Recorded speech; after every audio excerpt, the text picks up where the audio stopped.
মই মোৰ ফালৰ পৰা সম্পূৰ্ণ চেষ্টা কৰিম। আৰু অৰুন্ধতী, তাই কেৱল তোমাৰ বায়েই নহয়, তাই মোৰ বন্ধুৰ পত্নীও। তুমি সেইবোৰ টেনশ্যন ল'ব নালাগে, সেইবোৰ চব মই মিলাই ল'ম।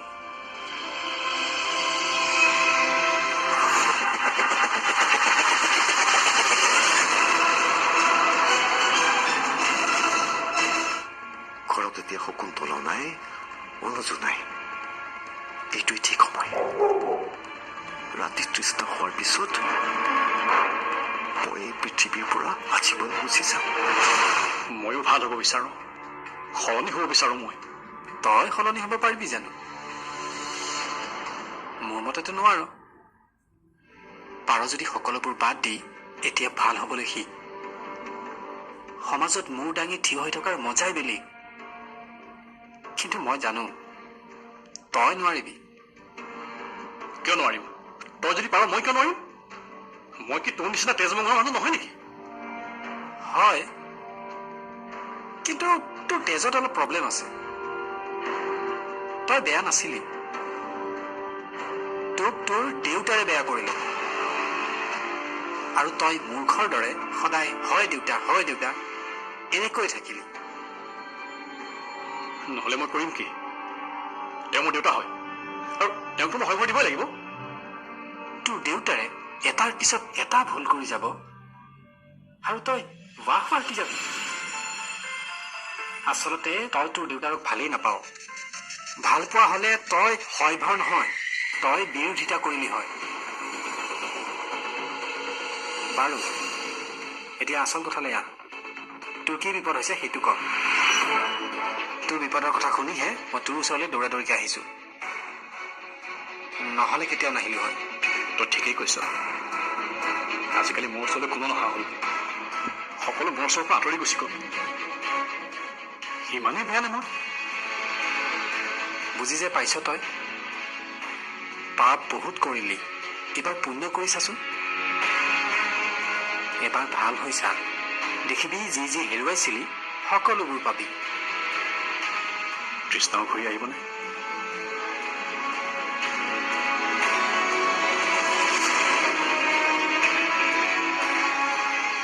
আহিব পাৰে, যদিহে তই ভাল কাম কৰি তাইৰ মন জয় কৰিব পাৰ।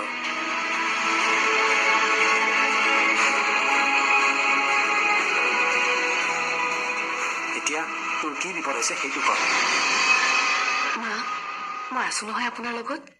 আপুনি কিয় ইমান চিন্তা কৰিছে? কোনো বেয়া শক্তি এই ঘৰখন তছনছ কৰিব নোৱাৰে। তুমি আহিলা বাবেইতো মই অলপ সাহস পালো। অকলে অকলে মই চিন্তা কৰি কৰি ভাগৰি পৰিছিলো। চোৱাচোন দেউতাই এইবোৰ কি কৰিলে। বিশ্বাস মা, বিশ্বাস। দেউতাই তাইক চকু মুদি বিশ্বাস কৰিছিল, যিটো তাই প্ৰথমৰে পৰা বিচাৰিছিল, আৰু তাই সেই বিশ্বাসৰে আজি বিশ্বাসঘাতকতা কৰিলে। এতিয়াও একো শেষ হোৱা নাই মা। মই জানো দেউতাই বিশ্বাসঘাতকতাৰ উচিত প্ৰত্যুত্তৰ দিব তাইক।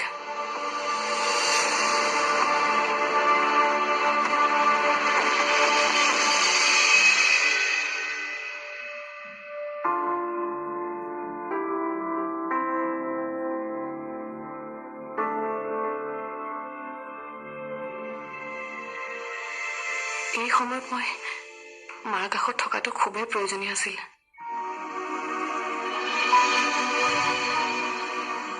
কিন্তু আদিক মই কেনেকৈ বুজাওঁ?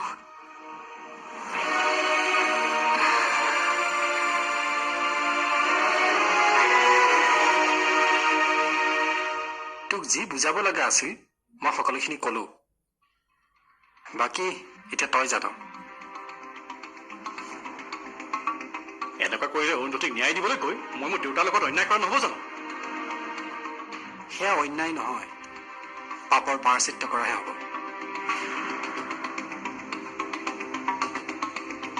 ভাবচোন, কথাবোৰ যদি তোৰ দেউতাৰে বুজি নাপায় আৰু তই তোৰ দেউতাৰক ৰখাব নোৱাৰ, তেতিয়া ভৱিষ্যতে তোৰ দেউতাৰে এনেকুৱা হাজাৰজনী অৰুন্ধতীক কিমান অন্যায় কৰিব। আৰু এদিন ইমান অন্যায়ৰ বোজা ভগৱানেও নলব। কোনোবা কৰবাৰ পৰা আহি তোৰ দেউতাক মাৰি পেলাব। তেতিয়া তই কি কৰিবি? পাৰিবি তই সহ্য কৰিব? নাই নাই নোৱাৰো মই দেউতাক বুজাব লাগিব মই ভাল হ'ম আৰু মোৰ দেউতা ভাল হ'ব লাগিব হজৰত মহম্মদলৈ মনত পেলাচোন উপদেশতকৈ আৰ্হি ভাল প্ৰথমে অৰুন্ধতীৰ লগত নিজে পুণ্য কৰি নিজকে ভাল কৰ তাৰ পিছত তই তোৰ দেউতাক ভাল কৰিবি মই মোৰ ক'বলগীয়াখিনি ক'লো এতিয়া এই বিপদৰ পৰা তই নিজে নিজক উদ্ধাৰ কৰিব লাগিব আন কোনেও নোৱাৰে বুজিলি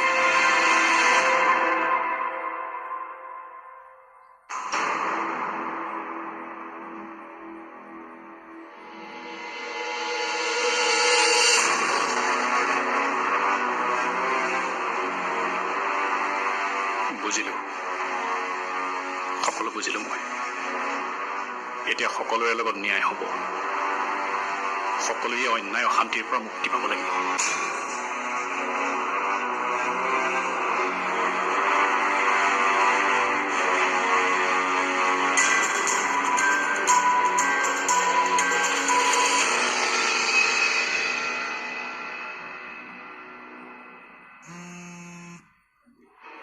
চৌধুৰী কওক আপুনি মোৰ বেংকৰ একাউণ্টটো ভালদৰে চালেনে চালো গোস্বামী কিন্তু একাউণ্টত বৰ্তমান 1 টকাও নাই আৰে আপুনি বেংকৰ মেনেজাৰ এজন হৈ তেনেকৈ ক'লে কেনেকৈ হ'ব টকা নাই ক'লৈ গ'ল মইতো এটকাও সেইটো একাউণ্টৰ পৰা উলিওৱা নাই কোম্পানী টকা উলিওৱাৰ পাৱাৰ যাক দিছিলে তেওঁৱে এইবোৰ উইথড্ৰ কৰিছে আপোনাক ট্ৰেঞ্জেকশ্যনৰ ডিটেইলখিনি মেইল কৰি আছো ড্ৰাইভাৰ অকণমান ৰখাই দিয়াচোন চাওক চৌধুৰী আপোনাৰ বেংকৰ লগত মোৰ বহুত পুৰণা সম্বন্ধ আপুনি মোক এইকণ হেল্প কৰিব লাগিব I want all my money back I am sorry mister Goswami মই ইয়াত একো হেল্প কৰিব নোৱাৰো ভুলটো আপোনাৰ আপুনি যাক পাৱাৰ অফ এটৰ্নি দি থৈ গৈছিল তেওঁ সকলো আপোনাৰ পৰা কাঢ়ি লৈ গ'ল আপোনাৰ বিশ্বাসৰ সুবিধা লৈ আপোনাকে শেষ কৰি থৈ গ'ল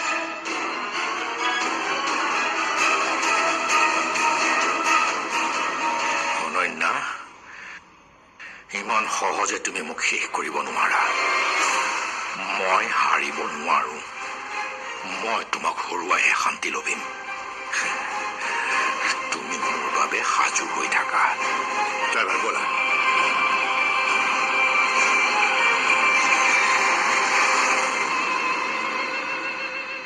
ঠিক আছে মা মই আপোনাক দেৰিকৈ ফোন কৰিম ভালদৰে থাকিব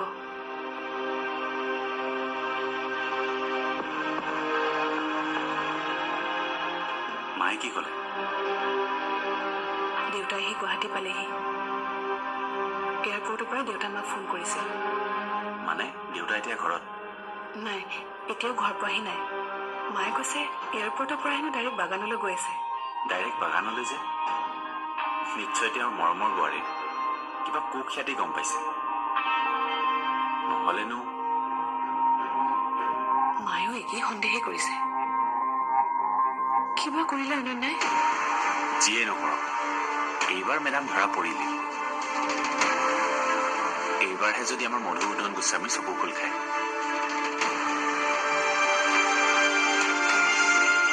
তাকেই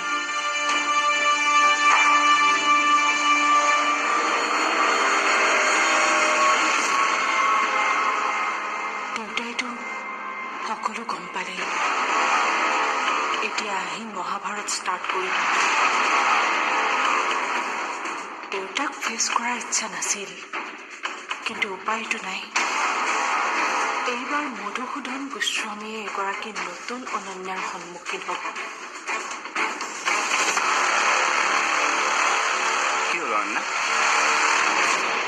পুৱাৰ পৰা কিবা চিন্তা কৰি থকা নিচিনা লাগিছে কি হৈছে এনি প্ৰব্লেম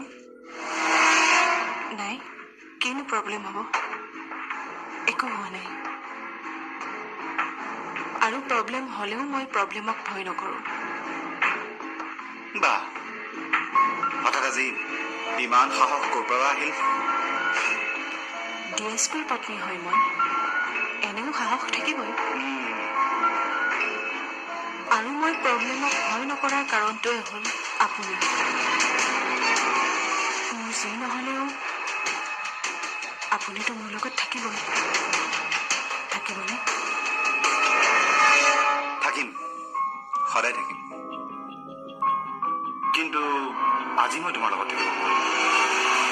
আজি হেডকোৱাৰ্টাৰত কেইবাখন মিটিং আছে ঘূৰি আহোঁতে চাগে মোৰ দেৰিয়ে হ'ব ঠিক আছে মই ৰৈ থাকিম বাৰু এতিয়া গৈ থাক বাই বাই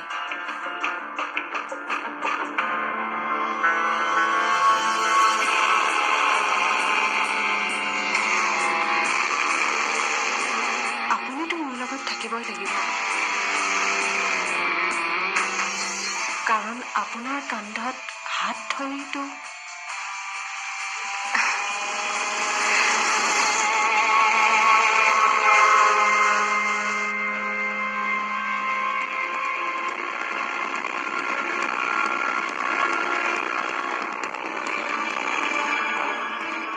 হেল্ল' কিবা খবৰ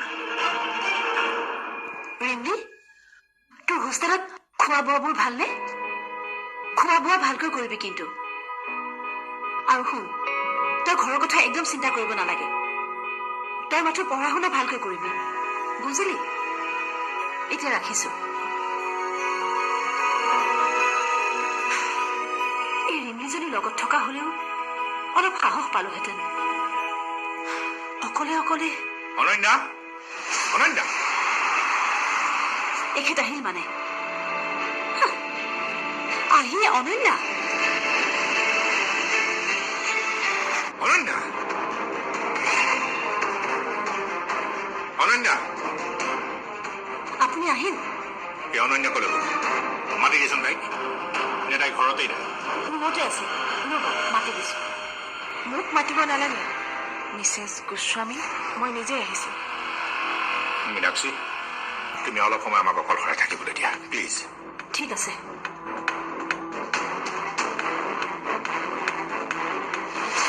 অনন্যা তুমি এইবোৰ কি খেল খেলিছা তুমি কি বুলি ভাবিছা নিজকে মিষ্টাৰ মধুসূদন গোস্বামী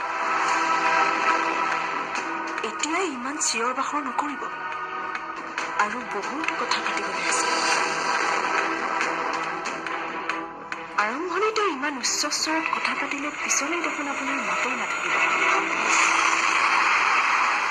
এতিয়া কওক কি ক'ব বিচাৰিছে লাহে লাহে ক'ব কিন্তু নহ'লে কিন্তু মই গুচি যাম খবৰদাৰ মোৰ প্ৰশ্নৰ উত্তৰ নিদিয়াকে তুমি এখোজো লৰচৰ কৰিব নোৱাৰা এতিয়া ইয়াত আপোনাৰ অৰ্ডাৰ নচলিব মিষ্টাৰ গোস্বামী এতিয়া ইয়াত মোৰ অৰ্ডাৰ চলিব কেনেকুৱা লাগিলে মোৰ এই নাটকখন এতিয়া বুজি পালেতো মই আচলতে কোন হয় নে মই বুজাই ক'ব লাগিব কোনো প্ৰয়োজন নাই মই আজি বুজি পালো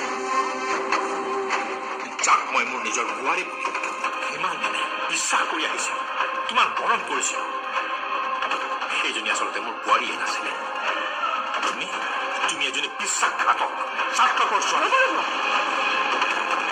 আপোনাৰ এই সন্মানৰ মালাডাল মোক নালাগে মই জানো মই আচলতে কি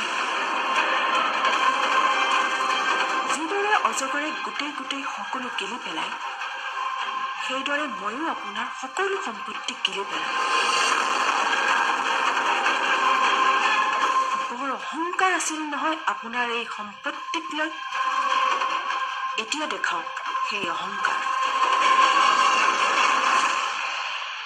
মিষ্টাৰ মধুসূদন গোস্বামী এতিয়াতো আপোনাৰ অৱস্থা ফুটফাটৰ ভিক্ষাৰী এটাতকৈও তলত বাগান ফেক্টৰী বাগানৰ সকলো টকা পইচা এই ঘৰ সকলোবোৰৰ মালিক এতিয়া মই মোক প্ৰতাৰণা কৰি তুমি মোৰ পৰা একো বস্তু লৈ যাব নোৱাৰা ভালে ভালে কৈছো যেনেকৈ নিছিলা তেনেকে সকলোবোৰ ঘূৰাই দিয়া নহলে কি কৰিব নহ'লে কি কৰিব আপুনি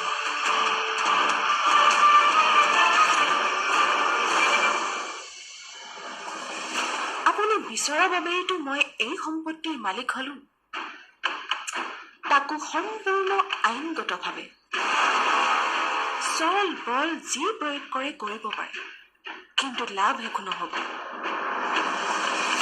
আইনৰ ভয় তুমি মোক নেদেখুৱাবা। যি আইনৰ সহায় লৈ তুমি এই সকলোবোৰ বস্তু নিজৰ কৰি ল'লা, সেই একে আইনৰ সহায়তে মই সকলোবোৰ বস্তু ঘূৰাই ল'ম।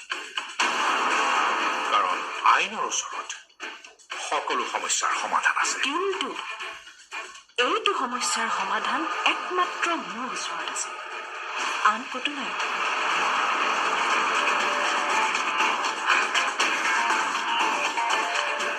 আপুনি যি হেৰুৱালে সকলোবোৰ আপোনাৰ হ'ব।